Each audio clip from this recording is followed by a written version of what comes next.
রাইস্টারের বড় ভাই সবুজ ওয়াইটি কোনো সাধারণ মানুষ ছিলেন না। তিনি ছিলেন বাংলাদেশের সেনাবাহিনীর প্রধান। বাংলাদেশের সীমান্তের শেষে তাদের একটা ক্যাম্প ছিল, যে ক্যাম্পে অনেকগুলা সৈনিক ছিল। অনেক শত্রু বাংলাদেশের সীমান্তে আক্রমণ করার চেষ্টা করত, কিন্তু সবুজ ওয়াইটি সবচেয়ে পাওয়ারফুল ব্যক্তি ছিল। কোনো শত্রু যদি বাংলাদেশের সীমান্তে প্রবেশ করার চেষ্টা করত, তাহলে সবুজ ওয়াইটি তাদেরকে মেরে ফেলতো। এদিকে রাইস্টার তার বড় ভাই সবুজ ওয়াইটির কাছ থেকে সেনাবাহিনীর প্রশিক্ষণ নিচ্ছিল। রাইস্টারের স্বপ্ন ছিল সে বড় হয় তার ভাইয়ের মতন একজন সেনাবাহিনীর প্রধান হবে।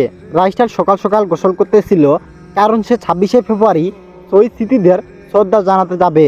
তখনই রাইস্টারের বাসায় দুইজন সৈনিক এসে কলিং বেল দিতে শুরু করে। রাইস্টার সঙ্গে সঙ্গে বাসা থেকে বেরিয়ে যায়। তখনই রাইস্টার বলতে শুরু করে, তোমরা কি আমাকে নিতে আসছো? তখনই দুজন সৈনিক বলতে শুরু করে, তুমি গাড়ির পিছনে যাও। রাইস্টার গাড়ির পিছনে যাওয়া মাত্রই দেখতে পায় তার ভাইয়ের লাশ পড়ে আছে। তখনই রাইস্টার সৈনিকদের বলতে শুরু করে, আমার ভাইকে কে হত্যা করছে? তখনই দুইজন সৈনিক বলতে শুরু করে, আমরা শহীদ স্মৃতিদের শ্রদ্ধা জানাতে গেছিলাম, তোমার ভাই একাই ক্যাম্পে রয়ে যায়। শত্রুরা এই বিষয় জেনে যায়, তারা ফাইটার প্লেন নিয়ে তোমার ভাইয়ের উপর আক্রমণ করে দেয়।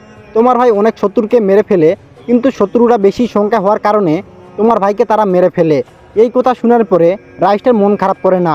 তখনই রাইস্টার বলতে শুরু করে, আমি ওই দিন কান্না করব যেদিন শত্রুদের মারতে পারবো। রাইস্টার সেনাবাহিনীর প্রশিক্ষণ নিতে শুরু করে। আস্তে আস্তে রাইস্টার একজন সেনাবাহিনীর প্রধান হয়ে যায়।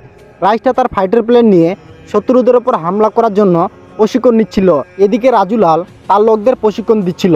রাজুলালের স্বপ্ন ছিল সে বাংলাদেশে হামলা করবে এবং বাংলাদেশ লোকদের সে হাতে মুঠো করবে।